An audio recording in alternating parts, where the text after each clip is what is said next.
Your Royal Highness, we now invite you to deliver your remarks. The floor is yours. سمو سيدي الكلمة لك.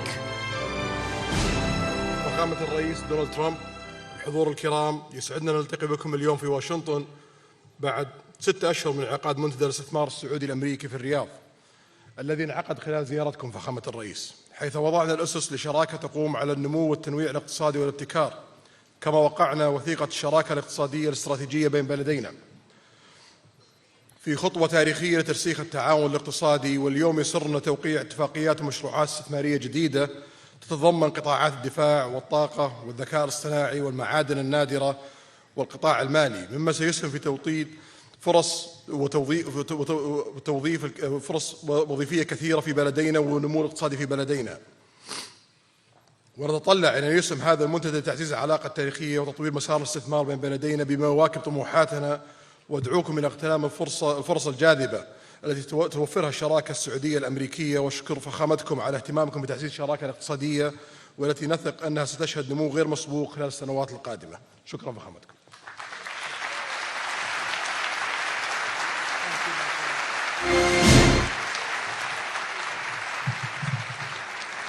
Well, thank you very much. And it's great to be here today at the U.S. Saudi Investment Forum. Great group of people. The biggest, you got the biggest in the room. But some of the most talented, maybe most importantly, the word talent, successful and innovative business leaders anywhere on the planet. Whether you have come from near or far, we're delighted to have you invest right here in the hottest country anywhere in the world. Every leader is saying the United States we're the hottest country in the world. We're going to keep it that way too. But this has been, according to those that seem to say it, and I will say it, I would never say a thing like that because I want to be very modest. I always want to be modest as I can. They say this has been the best 9 months that any president has ever had. I'd say that's pretty good, right? But we've had a great 9 months. Now we have to do it more than a few more times. We just have to keep it going. We'll keep it going. I want to thank my friend, a great gentleman, Crown Prince Mohammed of Saudi Arabia, for his bold leadership and deep commitment to the ties between our two countries. Thank you. Thank you. Great gentleman. Yesterday we had a phenomenal visit at the White House celebrating the 80-year bond between the United States and Saudi Arabia. We ended with an unbelievable show last night in a room that was far too small, but the next time you're here, you'll have a much bigger room. It's gonna be much bigger. I made more enemies last night by we had 119 people. That was a record for the room. So they've wanted for 150 years. They've been clamoring for a ballroom at the White House, and we're giving them one. We're giving them one plus, and it'll be something. But you'll be here. You'll be among the first, if not the first, if you'd like. You know, we'll work it out. But you had a lot of people that wanted to be there. They really would have witnessed something that was really incredible. The entertainment last night was incredible, including our great opera singer, but including the military. The talent and the military musically is also incredible. So it was great to be with you last night. I think it was something to behold. We officially designated the kingdom yesterday as the major non-NATO ally. That's a big deal. That's actually a very big deal.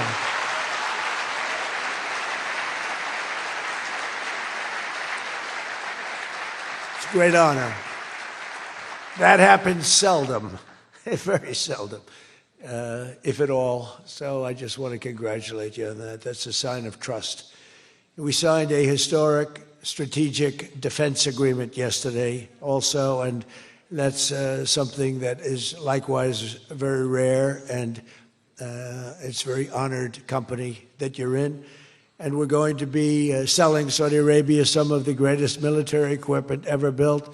We build the best military equipment in the world by far. That's why we do the most business, including nearly 300 American-made tanks is what you're buying, among many other things, the airplanes, and we're working on getting that approved very quickly. It's already approved, but don't worry.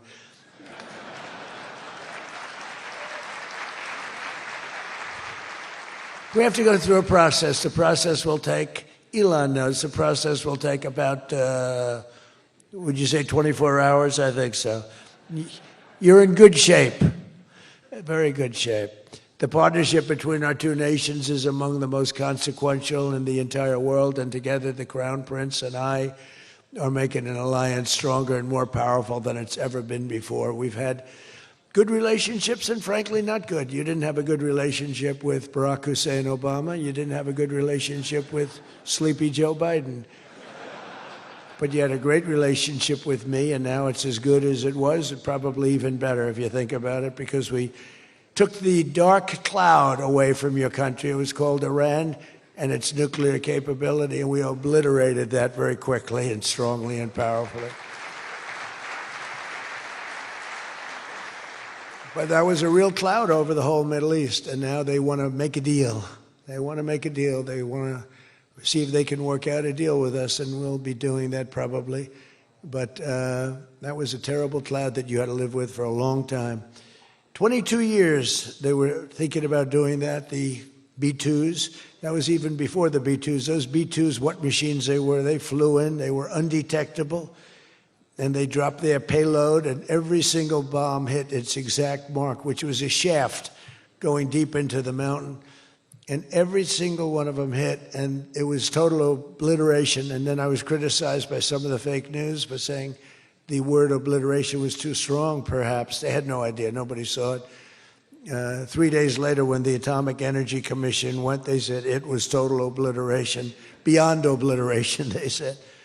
But they want to make a deal. We'll see what happens. This week, our countries also signed groundbreaking agreements on civil nuclear energy, critical minerals, and artificial intelligence. And I want to congratulate a lot of the great American leaders, business leaders that are in the room. And you'll do a great job for Saudi Arabia and for a lot of other people in the room that are buying your product, taking your product, and using your product. All of that is in addition to the $600 billion investment in the United States that Saudi Arabia announced during my unforgettable visit there last spring. Well, I said, could you try and get that up to $1 trillion? And yesterday, the Crown Prince announced that the number that they'll be investing in the United States is $1 trillion. So that's really an honor.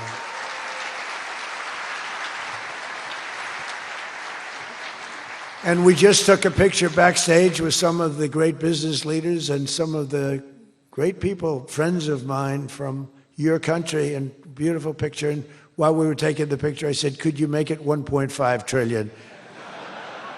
So he's got something to think about. I don't know. We'll get something. I think we'll get something, Scott, right? But many of you in the room are playing a key role in making these projects happen, and we're told that $270 billion in agreements and sales are being signed between dozens of companies, and that's just happening today, $270 billion. That's big stuff. So on behalf of the thousands of American workers who I care about most, I want to thank you for bringing all those jobs and all those great opportunities to America and bringing great wealth to America. We've become a very wealthy country. We have a couple of little things. We're waiting for a decision. We hope that's going to be good, but if it's not, we always find ways, we find ways, but we've done things that nobody thought were possible, and we're taking in trillions and trillions of dollars. Tariffs have been, frankly, the best thing that's ever happened to our country. They've always been used against us, and we never had people that were smart enough to use them in the opposite direction. But now you do, and we have taken in trillions of dollars, and it's been absolutely amazing. We're going to be doing a dividend to the people, low and middle income, moderate income people, of at least $2,000. In addition to that, we'll be paying down debt very substantially. It's the kind of money we're taking in. And really, countries that took advantage of us are no longer taking advantage of us. Some of our friends treated us far worse than our enemies on trade anyway, and we've got that all straightened out. And everybody's happy. They respect us again. It's like one of those things. I think they like us better, and they actually respect us, and it works out much better for us, too. But I especially want to thank our numerous Saudi friends here today, including the ambassador to the United States, a friend of mine, Princess Rima. Thank you very much. Great job. Great representative you have. You sent a good representative. And many distinguished ministers and members of the cabinet, governor of the Public Investment Fund. Where's Yasser? Yasser's here someplace. Sometimes I see him dressed both ways. I don't know. It's cooler that way. I'd dress that way if I could. Yasser's terrific. He's a terrific man, actually. So thank you very much, Yasser. And Secretary Scott Bessent, who's been fantastic. Where's Scott? We're thinking about him for the Fed, but he wants no part of it. He likes being Secretary of the Treasury. I think we'll leave him. So let's cross your name off, right, officially, right? Remember, you said that. I love the Fed job. To me, it's the easiest job in the world. You play golf for 28, 29 days, then you go and make a little speech, tell everybody, in the case of the current guy, the wrong information because he has no clue. But if you have good instincts, it's all based on instincts. I see they want to hire 3,000 economists, 3,000, to report to the Fed chairman. What are they going to do? Take all this information? 3,000 economists. That's why they're spending $4 billion on renovating a building that should have cost $25 million to do. They should have spent $25 million. They're building a basement into the Potomac River. I could have told them that's very tough to do and it doesn't work and it's very expensive. But they're up to $4 billion headed by this clown. But we have 3,000, think of it. They want to hire 3,000 economists. So they took a poll and they interviewed 71 people. And of the 71 people, 2 people got it right. 2 people. One was a great economist whose name I won't tell you because I don't like him personally, but he is good. And the other one that got it the most right was a man named President Donald J. Trump. Do you believe it? Everyone else was wrong. And I didn't have an economist. Well, I had Scott. But we got it right, didn't we? Huh? We got everything right. Doug Burgum, where's Doug? Will you please drill a little bit faster? Between him and I'll tell you, you and Chris was great on television, and he's setting records. They're setting records, but I'll never be satisfied. Drill, we got elected. Drill we must, I called it. Drill, baby, drill. Con Edison, a great utility from New York many years ago, they used to have a sign, drill we must and dig we must. So when they were digging in a road, they'd have a sign, dig we must. Well, now we're putting those utilities to shame because I'm allowing all of those AI plants that are being built to build their own electric generating force, and they're building them like nobody's ever seen, and they're coming up with ideas and new contraptions like nobody's ever seen. And this way they can't blame me for not producing electric. I said, you produce it yourself. And actually they didn't believe I was saying that because nobody ever thought of a thing like that. They're building a massive plant. They were going to hook it up to a 200-year-old grid. And that wasn't going to work because there's no way of doing that. No way we could have done that. And I had the idea. This was my idea, approved by a couple of people. I said, why wouldn't that happen? They're building a plant for $50 billion. If you build a shopping center for $50 million, it's okay. It's not a bad shopping center. $500 million, you're talking about top of the line. $50 billion. So when it was first explained they're spending $50 billion, I said, no, you mean 50 million. No, sir, we mean 50 billion. And then I saw some of them that were the size of Manhattan. I said, they did mean 50 billion. And I said, well, what you're going to do is with that, how would you like to build your own electric generating plant? And they looked at me like I was crazy because something like that, they really didn't understand it. The smart guys, they didn't understand it. They said to me at the next meeting, sir, the biggest problem we have will be electricity. I said, you don't understand. I told you last week, you're going to build your own. I'm giving you approval to build your own plant, and you will be approved within a period of 2 to 3 weeks. It used to take 20 years prior to termination. In other words, you would wait 20 years and you wouldn't make it. You'd be voted down 5 to 4. I said, we're getting you approved in a 2-week, 3-week period. In fact, Lee Zeldin, one of the superstars of this administration, I said, Lee, if it's oil and gas, get them approved in 2 weeks. If it's nuclear, add another week. Because some are going nuclear, and they're doing, be careful. They better be careful. But they are going to be careful. They're the greatest people in the world. So now they come back and they actually believed it. And now they're being approved rapidly. And we have things being built, the likes of which nobody's ever seen. We're leading China by a lot in AI. And we're also bringing auto plants in from Canada and from Mexico. They took them, and they're all coming back. They're all coming back because of tariffs. If we didn't have tariffs, I mean, they liked the fact that we won the election by a landslide on November 5th. That helped. But they're all coming back, and they're coming back from Germany and Japan. Toyota just announced, as you know, $10 billion worth of new plants. They just announced it last week. I went to various countries, and Japan was one of them. And Toyota's coming in with a $10 billion investment in 4 or 5 plants. Now, we're going to be more advanced than we were. So we led the car industry like 100% 50 years ago. We led the chip industry 30, 40 years ago. We had 100%. Then people came in and started taking it. I don't blame them, Taiwan, et cetera. They took 100% because we had no president that protected our industry. If we would have said, it's wonderful that you're going to Taiwan, we think it's great, but when you sell your product back into this country, there will be a 250% tariff. Nobody would have left. Nobody would have left. And Intel would have been a giant. Intel would have been, where's Jensen? Intel would have blown, well, he now owns a big chunk of Intel. He's got it figured all different ways. Where are you, Jensen? Stand up. You have done such a good job. And you had a good 2 days, I understand, right? A good 2 days. How's Blackwell doing, okay? Any recent competitors?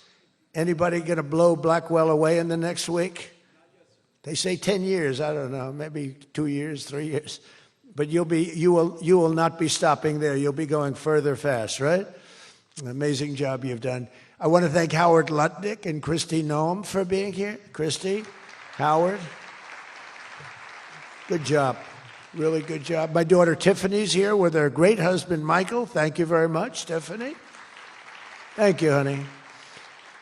She was a great student. She went to Georgetown. She was a great, great student, and she finished really right at the top, and we were proud of you. And she was so proud, and her graduation got canceled because of COVID.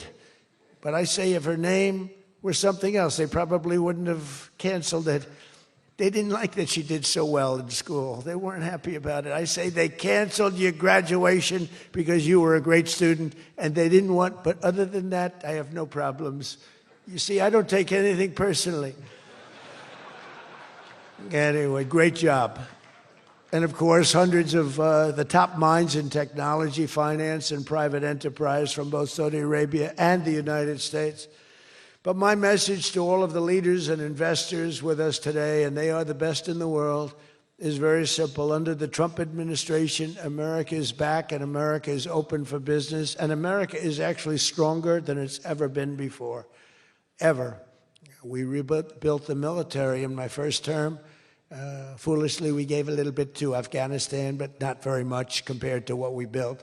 But now we're building it at levels that we've never done before. And in addition to that, we're sending a lot out to our allies, and we're making it possible for them to get it. I want those companies to build more plants, to build it faster. We want them to build it faster. The biggest problem we have is we have a backlog because it's so good. Every country wants our missiles, our jets. They want everything we have, and we got to go faster. We just have a new plane, the F-47. It won a very strong competition. It's the newest, and that was won by Boeing. By the way, Boeing is doing an amazing job of coming back. Kelly is doing a great job.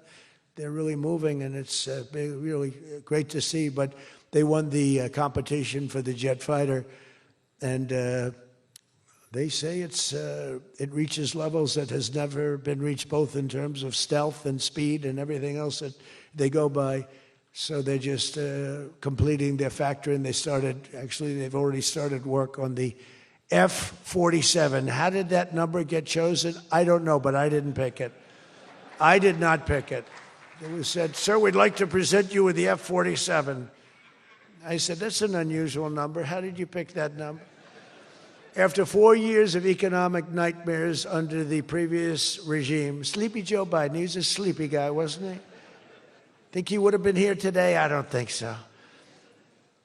Americans have rejected the failed, and they were really failed, far left models that you were looking at of high taxes and massive spending, soaring costs, crushing regulations, and trillions of dollars in green new scams. Everything was a new scam, green, green, green. Look, I'm all for the environmental everything. I'm all for climate change. You know, they have new word, climate change. It used to be global warming. It's global warming. Well, that didn't work because it started coming down. They did the global cooling thing. Then they just said, we can't keep up with this. It's too much. So we'll go, perfect words, climate change. They're covered. If it rains, if it snows, if it's warm, it's climate change is destroying the world, remember? The world was supposed to have been gone 2 years ago. They gave us 12 years, Howard, to live, right? 12 years. But that was 14 years ago. The world was going to burn up, but it got actually much cooler. They know these people. It's a little conspiracy out there. We have to investigate them immediately. They probably are being investigated. Their policies punished success, rewarded failure, and produced disaster, including the worst inflation in our country's history. We had the worst inflation in history, and now we have a beautiful normal inflation. It's going to come down over the next few months a little bit more, but we have a nice normal inflation. We had the highest inflation in the history of our country. 9 months ago, our country was dead, but now America is the hottest country anywhere in the world. We're the hottest country. I don't care what country you're with. America is the hottest country considered, and we did this in a period of 9 months. We're a little longer than that, but it took me about 2 weeks to get started.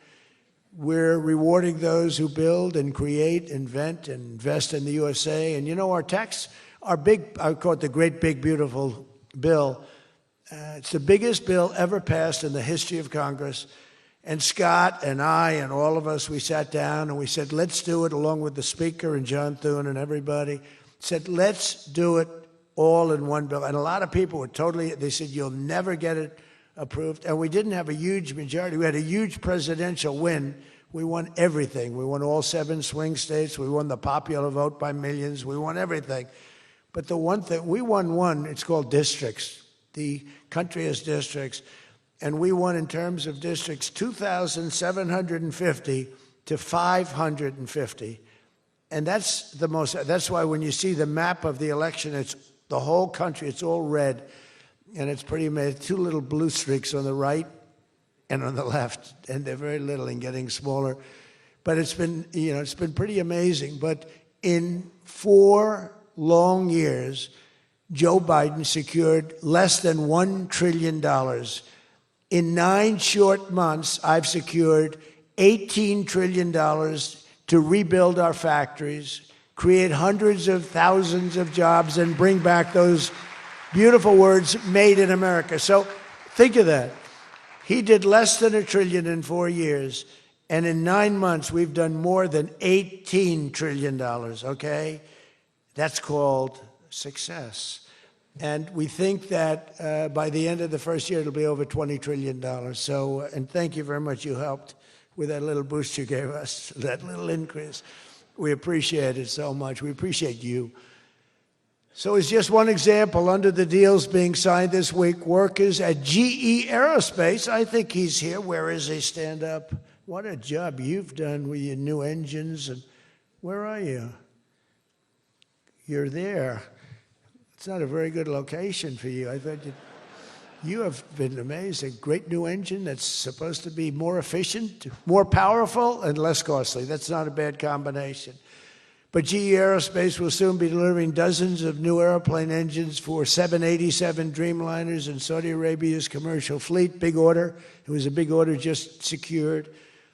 Every new job and every new factory created by these announcements builds up our middle class and really strengthens the industrial backbone of America. And, I view it differently. I used to view it as it's great, great, great. The stock goes up. I view everything as jobs now because I don't care. I care about jobs. And we have more jobs. It was just announced. We have more jobs right now than we've ever had in the history of our country. Those are big numbers. It's like crazy. It's just a great stat. More jobs today than we've ever had in the history of our country. And we're going to be producing a lot more are coming. In my first term, we built the greatest economy in the history of the world, and now we're do it again. But this is really bigger and better and stronger. The first term, we had what was considered the best economy that any president has ever had. That's nice.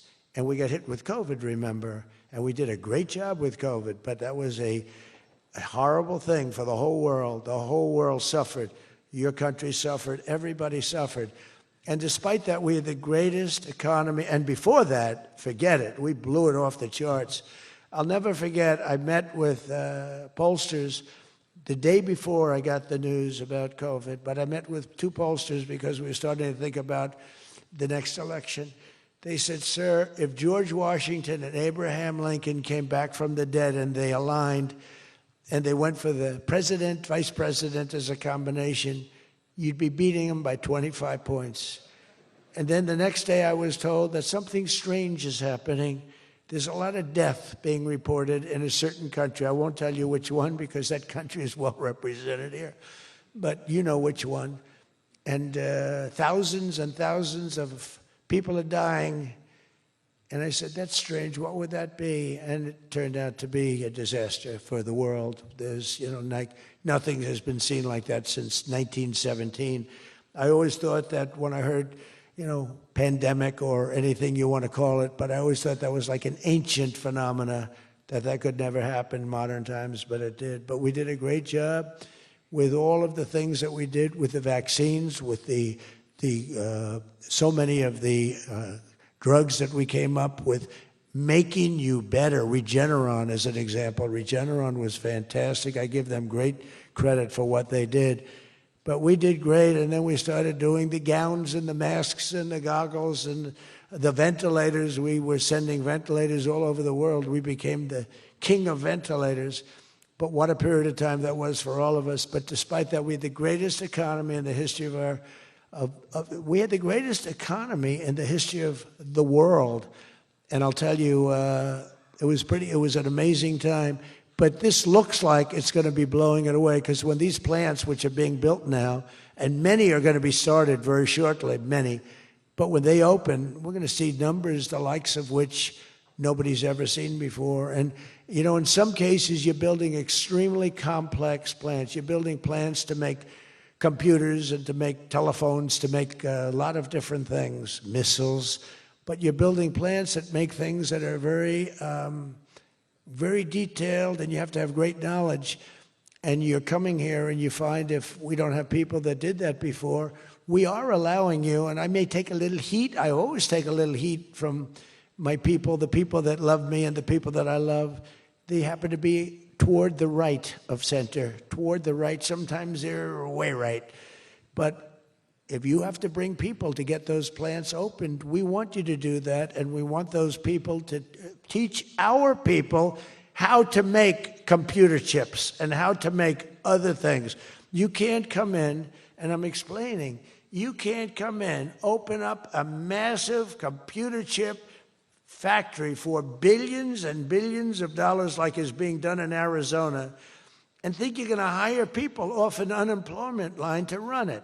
They're going to have to bring thousands of people with them, and I'm going to welcome those people. Now, I love my conservative friends. I love MAGA, but this is MAGA.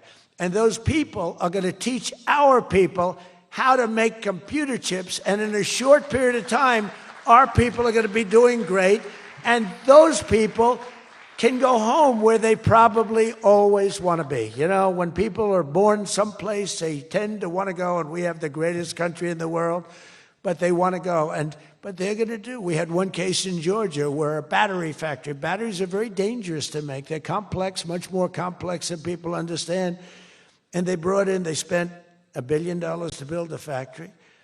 And they were told to get out. And I said, stop it. Don't be stupid. And we worked it out. And now they're teaching our people how to do it. But they're going to have to spend, Jensen, I don't think you can open up a big plant with your friend from Taiwan where we're going to have 40 or 50% of the computer chip business at I don't think you can do that with people that don't even know what a chip looks like. Do you agree with that? So somehow, the people that are against this are really, really smart. They're unbelievable patriots, but they just don't understand. Our people have to be taught. This is something they've never done. And we're not going to be successful if we don't allow people that invest billions of dollars in plant and equipment to bring a lot of their people from their country to get that plant open, operating, and working. I'm sorry. So my poll numbers just went down, but with smart people, they've gone way up. They've gone way up. And I mean that. So for those of you that are doing the plants, you're going to have all the help you need, and you're going to do a great job. And you're going to teach our people how to do it, and our people are going to be just as good as your people ever were in not such a long period of time. Since the election, the stock market has set, and this is a little more than 9 months, 46 all-time record highs. And the growth is now amazing, and it's lifting up the Americans and American economy like nobody's ever seen before. It's the biggest. There's never been a period of time like this. Wages for hourly workers are rising at the fastest pace in 60 years, and real wages for construction workers are up $2,200 a year, and that's good, and that's spending. They're going to spend. They're going to buy many of the things that you're making. In 9 months, we've lifted over 600,000 Americans off food stamps, and that's happening rapidly. When we had the problem 2 weeks ago on the SNAP, and they talked about all of this, the numbers. So when I left, which was a rigged election, by the way, but that's okay. They used to go crazy. I'd say rigged, nobody complains anymore because now they realize it was, and it's been proven, and it continues to be proven. But when I left, that number was $7 billion. Now it's $47 billion. That's Biden. So if you think about it, if Kamala, who's the same basic thing, grossly incompetent, he was incompetent, they're all incompetent because their policies are incompetent. Open borders, men playing in women's sports, transgender for everybody. I mean, they got the worst policy. I don't talk about it too much because if I talk about it, they might change. So, no, I don't talk about it. I tell people, don't talk about it. Wait till 2 weeks before the election and hit the hell out of them. Right? We talked about that, right, Elon? He said, we wait 2 weeks before. It's almost like you're in a war. Don't shoot yet. Don't shoot. Hold your fire. The enemy's rushing. Hold your fire. Don't shoot. Okay, now you can go. 2 weeks before. But I watched a guy the other day, a congressman, fighting for men playing in women's sports. And the new weightlifting record for a certain weight was just set. The man was 119 pounds higher than a woman champion who was a phenomenal champion. Beat her by 119, and he was an average lifter prior to transitioning. A lot of the Saudis are sitting here saying, what the hell is he talking about transition? They don't do a lot of transitioning. They're sitting here, the Saudis are saying, what is he talking about? They're saying, what do you mean women are playing against men? No, that doesn't happen, does it? Yeah, it does. These people are crazy. 1.9 million more American-born workers are employed today. Think of that, than when I took office. So we picked up almost 2 million workers, and more Americans are now working, as I said, than at any time in the history of our country. Under Biden, 1 out of every 4 new jobs went to increase the size of the federal government. So in other words, 1 out of 4 was a federal worker. Well, I love our federal workers, but that's not the way you can build a country. It's a short road to a disaster.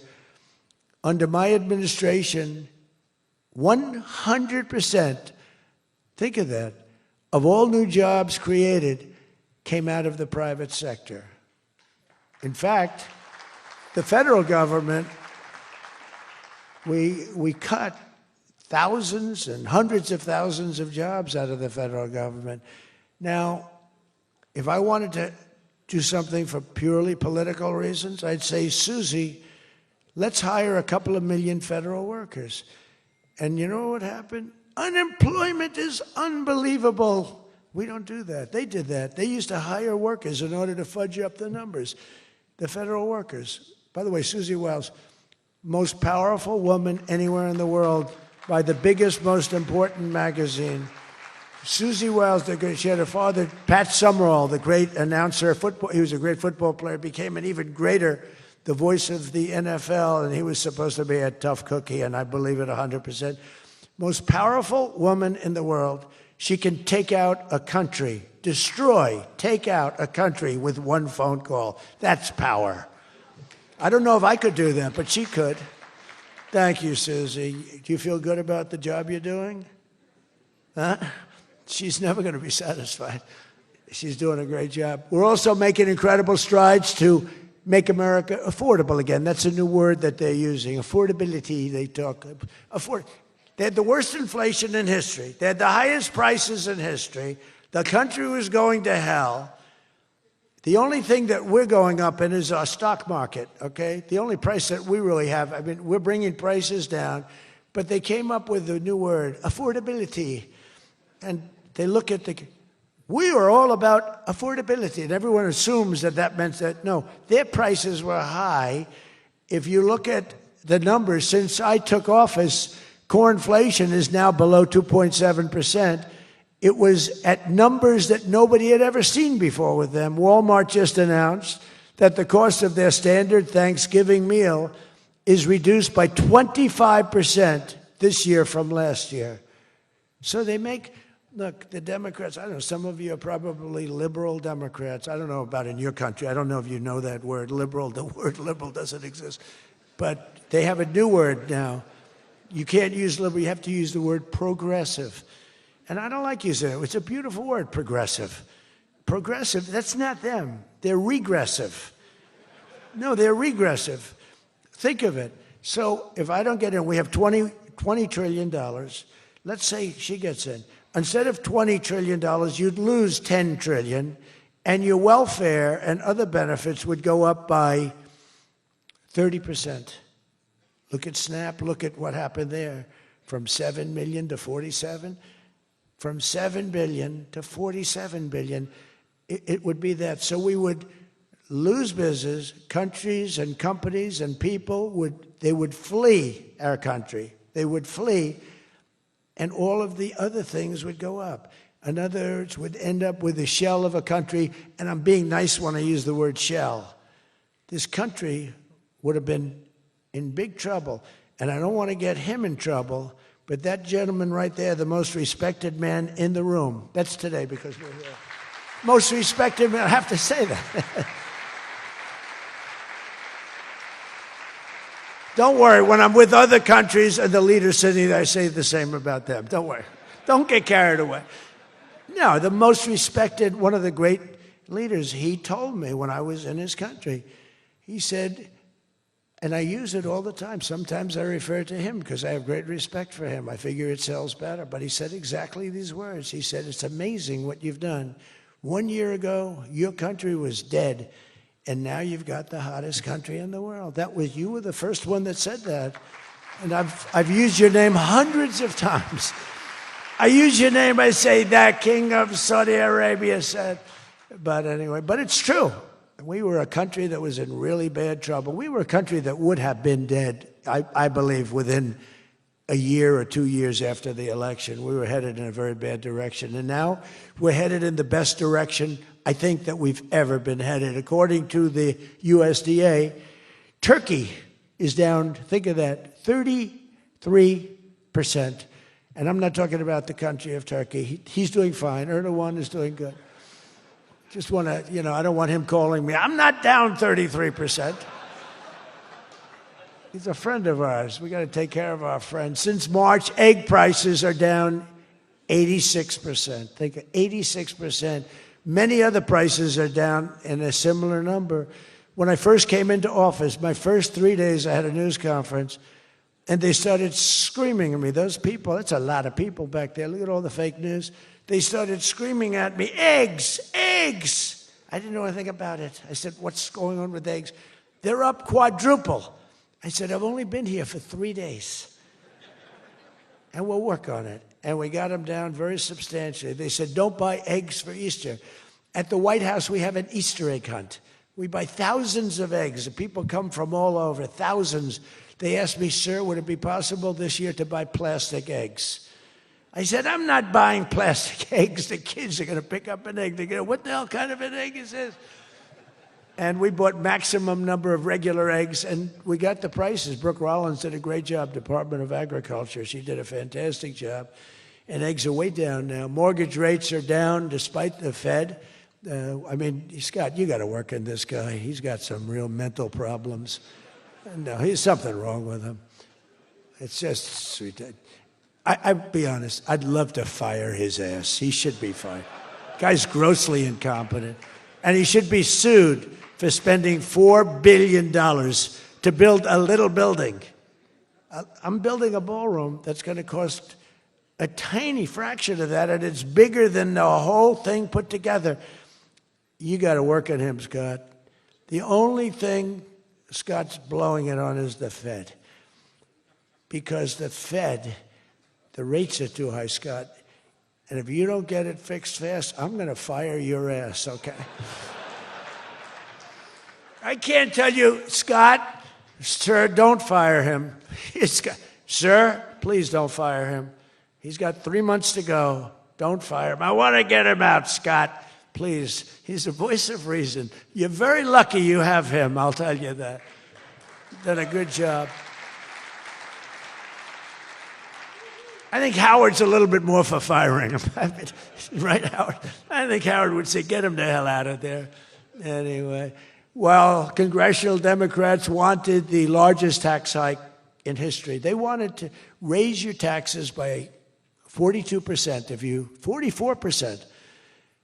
I proudly gave you the largest tax cuts in American history. Don't forget, the great big beautiful bill doesn't kick in until January 1st. So all these numbers that you're reading about, all these great numbers, that's without the tax cuts.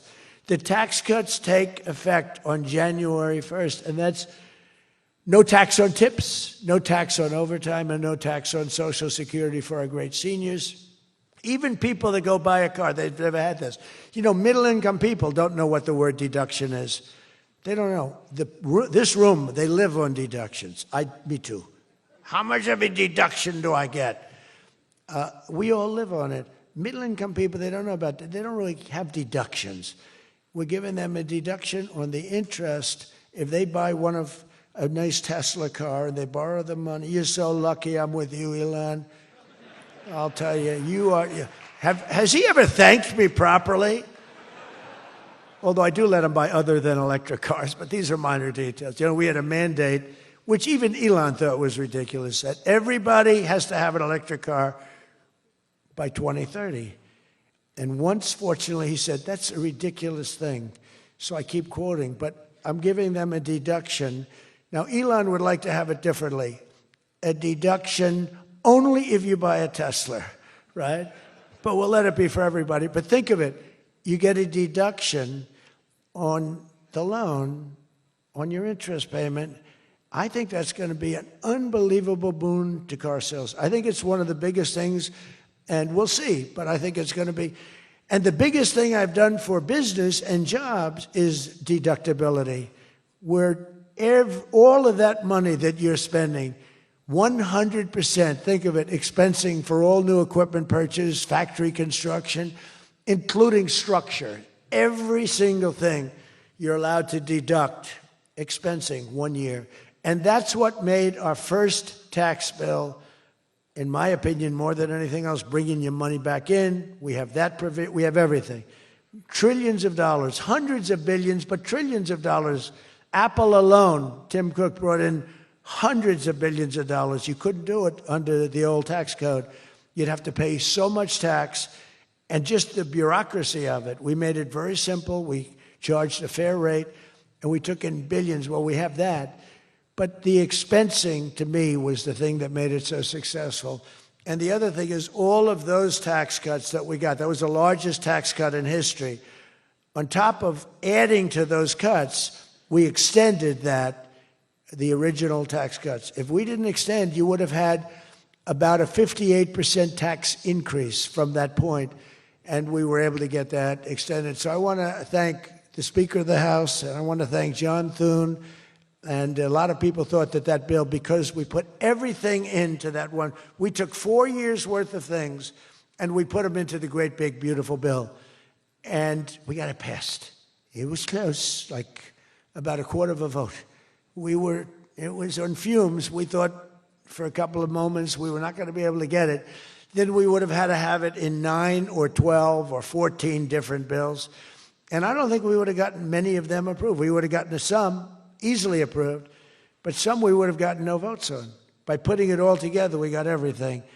And it was a great job, and I think someday it's going to be appreciated. But among other things, it's the biggest tax cut in history for people and for businesses. So just enjoy it, and think of me every once in a while when you're hiring new people and making a lot of money. You just think about us. But I'm cutting a record number of job-killing regulations. That's the other thing. And I've already slashed more than $1 trillion worth of regulations this year. My last term, I gave the largest regulation cut in history, and now we're doing it again. In fact, for every new regulation, they're mandated to cut 10. And so far, it's for every new regulation, they've cut 30. So they have the idea. And very importantly, we stopped Joe Biden's radical crusade to kill oil and natural gas. Somehow, I don't think Saudi Arabia would like me too much if we could decide to kill oil and natural gas. There's nothing like it. It works. Windmills don't work. Other things, I don't want to get into it too much, but they don't work. What does work is natural gas, oil, nuclear, and other things. But the windmills are a disaster. I am the biggest negative person on windmills. They ruin your locations. They ruin. When I look at some of these countrysides that are littered with windmills, and every time it goes around, you lose money. The country loses money. It's a disaster. And I just hope that some of these countries that are losing their ass, we have countries that are going bankrupt because they're putting windmills all over the place. You're supposed to make money with energy, not lose money with energy. And we talk about oil, and we talk even clean, beautiful coal. I said, you're not allowed to mention the word coal unless you precede it by saying clean, beautiful. So I have my people in the office, they're talking about coal, right?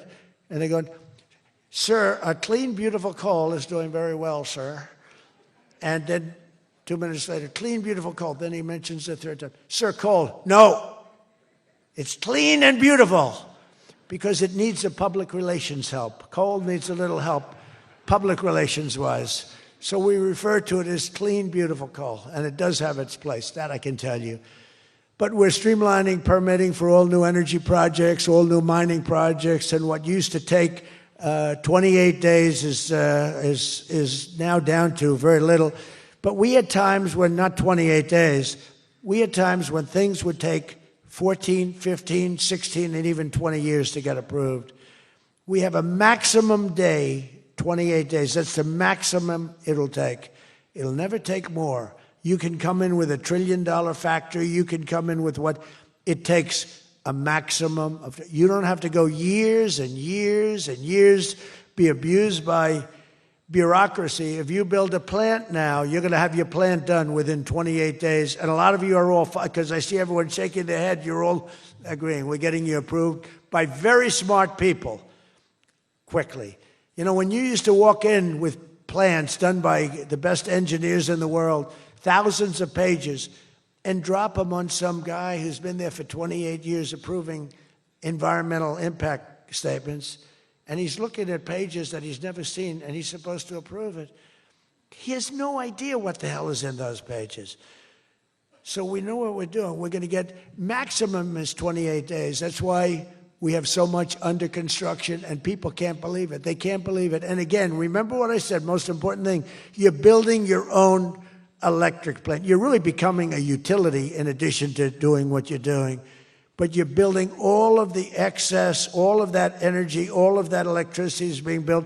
And your excess electricity, you can sell back to the federal grid. So we even make it there. Under the deals being signed this week, the world's two leading energy superpowers, America and Saudi Arabia, are partnering on energy like we've never partnered before. American Saudi companies represented here today are joining on liquefied natural gas, infrastructure, constructions, and making both of our energy sections. I mean, our sectors are becoming so strong. Just a quick story. In Louisiana, when I first time I got there were two massive LNG plants. One was under review for 14 years and was being rejected. The other one was for 18 years.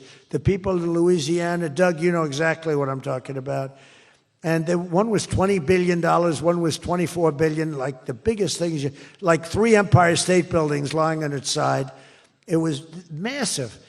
And I said, whatever happened with those plants? Well, sir, they're under review. How long has it been? 14 years and 17 years. And they had given up. Massive investments were being made by other countries and the richest people. They couldn't get them approved. I got myself involved. Right, Doug? The first one, I got approved in 1 day. The second one, I got a little cocky. I took my time. It took me 1 week. And they're both operating today, and they're tremendously successful. I got one, think of it. After 14 years, I was in office. I got involved. I got it done in 1 day. And it's been a tremendous success and made a lot of money for our country and for a lot of other people. And the other one took 1 week to get done. That one was under review, I think, for 14 or 15 years, both of them. So I'm very proud of that, actually. I also proudly ended the ridiculous Biden-era restrictions on artificial intelligence, and we will work closely with friends and partners like those in this room to build the largest, most powerful, most innovative AI ecosystem in the world, and we are going to work it so that you'll have a one approval process, not have to go through 50 states in the United States. You know, you can't go through 50 states. You have to get one approval. 50 states is a disaster because you'll have one woke state and you'll have to do all woke. You'll be back into the woke business. We don't have woke anymore in this country. It's virtually illegal. But you'll have a couple of wokesters, and we don't want to do that. We want to get the AI done, and I'm working with David. David's done a fantastic job. If he's here, I think he is. He is. Thank you. David's done a fantastic job. But we want one approval, one, and hopefully you have the right guy in the federal government. Hopefully you have the right president, but you have one approval, one approving body, not 50, not, hundreds of people all over the country looking at what you're doing. And basically you're forced to take the worst and the most onerous, right, Jensen? Are you happy with that, Jensen? Thank you. If Jensen's happy, I'm happy. But what's very important, we have to do that. And we have a couple of very good, very well-meaning senators that think every state should have a right to approve. We're not going to do that because that will not allow you to do what we have to do. And we'll get that straightened out. Together, the United States and Saudi Arabia are unleashing really the most incredible new prosperity together. And we're also making history and forging peace. And I've settled 8 raging conflicts, 8 wars. I've settled 8 wars. I have 1 to go. You know what that one is. I thought that was going to be my easy one because I have a good relationship with President Putin, but I'm a little disappointed in President Putin right now. He knows that. I thought that was going to be the easy one. I settled 1 war, 36 years. I got it done in 1 day. I had another one, 32 years, millions of people killed. Even Congo and the Rwanda, they had 10 million people killed. It was out of control. I got that settled. I have a man's father who happens to be in this room doing a great job, right? Got that settled. I settled 8 wars. And I'll tell you, His Majesty would like me to do something very powerful having to do with Sudan. It was not on my my charts to be involved in that. I thought it was just something that was crazy and out of control. But I just see how important that is to you and to a lot of your friends in the room. Sudan, and we're going to start working in Sudan. I didn't think that that was one that was going to be so easy to do, but we're going to start working. Mohammed said, yeah, thank you. Thank you to you. No, it wasn't on my charts because I'm good at settling disputes, and I've always been. I've done very well with that over the years, even before this. But I was talking about the different wars, and look, India, Pakistan, they were going to go at it, nuclear weapons. I said, that's okay, you can go at it, but I'm putting a 350% tariff on each country, no more trade with the United States. No, you can't do that. I said, I'm going to do it. Come back to me, and I'll take it down. But I'm not going to have you guys shooting nuclear weapons at each other, killing millions of people, and having the nuclear dust floating over Los Angeles. I'm not going to do it. They said, we don't like that. I said, I don't care if you like it or not. So I was all set. I told Scott, 350% tariff to settle that war. If you don't, we'll make a nice trade deal. They were in the midst of a deal. Now, no other president would have done that. Another guy would have, like Joe Biden, doesn't even know what countries we're talking about. He wouldn't have any idea. There'd be no tariffs, no nothing. Just the whole world would go to hell. But no, I used tariffs to settle all these wars. Not all of them. 5 of the 8 were settled because of the economy, because of trade, because of tariffs. So I did this. But, and then I'll tell you what, the Prime Minister of Pakistan called me, thank you very much. He actually said, I saved millions, and he said it in front of Susie. He said, President Trump saved millions and millions of lives. He doesn't even know that, but he saved millions of lives, and he talks about it. And I got a call from Prime Minister Modi saying, we're done. I said, you're done with what? We're not going to go to war. I said, thank you very much. Let's make a deal. But I saved a lot of people, millions of people, on many other wars. Azerbaijan, you know what was happening there? I settled that. That was going on for many, many years. Actually, Putin called me. He said, I can't believe you got that one settled. We've been trying to settle that one for a long time. I said, don't worry about that. Just let me settle your frickin' war, okay? You don't have to help me. I don't need any help. I need help with your war. And it'll get done. But working with the Crown Prince was amazing because he mentioned Sudan yesterday. And he said, sir, you're talking about a lot of wars, but there's a place on earth called Sudan. And it's horrible what's happening. And I viewed it as being just sort of a freelance, no government, no this, no that. And he explained the whole culture and the whole history. And it was very interesting to hear. Really amazing, actually, to hear. And, we've already started working on that, okay? He said that would be the greatest thing you can do. That would be greater than what you've already done. That was your expression. Is that a correct expression? Pretty good. So we're working on that. We started about 30 minutes after you explained to us the great importance of that. I view it differently now than I did just a day ago.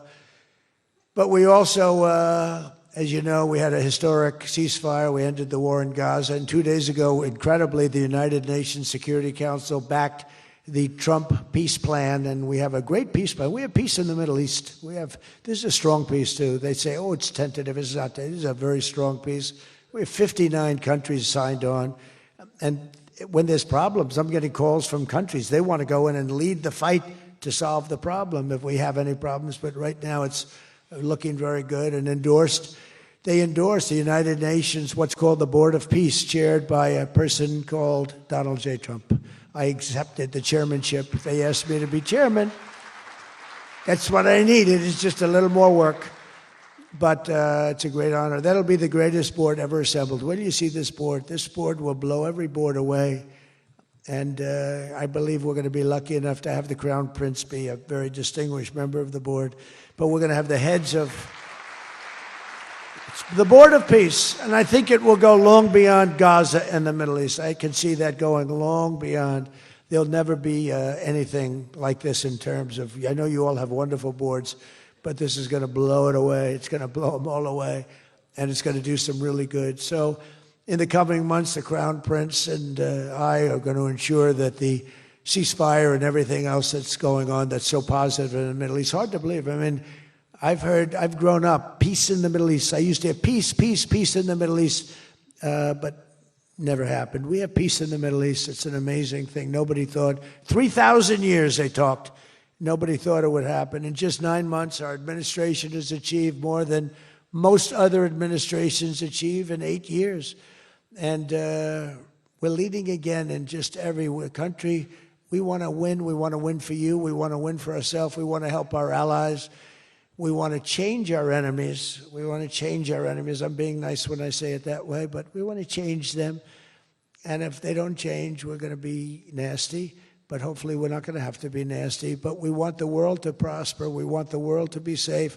Our alliances are flourishing like they haven't before. And, you know, they're respecting America again. They didn't respect us. We were like a bunch of stupid people. We had a president that couldn't get up and talk, couldn't walk up a flight of stairs. We had people that didn't know what the hell they were doing. We were an embarrassment all over the world. But now we have people that are respected at levels that we've never seen before. So I just want to tell you that this is a group that I respect. I read every single name of every single person sitting in each and every seat.